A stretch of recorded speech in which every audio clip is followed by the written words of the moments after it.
Nakakalimutan ninyo ang boundaries ninyo.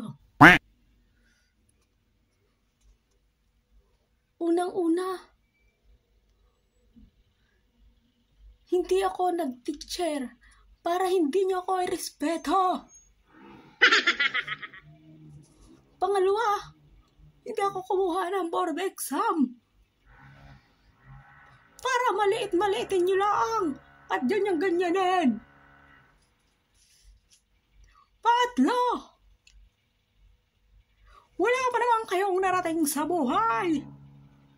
Diyos ko, kung ako inyong maliit-maliitin, hindi porque ako'y binabayaran nyo dito sa paaralang ito, ay ako'y gagayanin ninyo.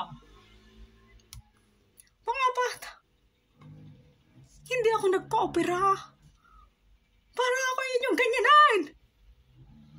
Nasisira sa inyong tahi ko. Mga tinamangkin ng bagkat na mga bata kayo.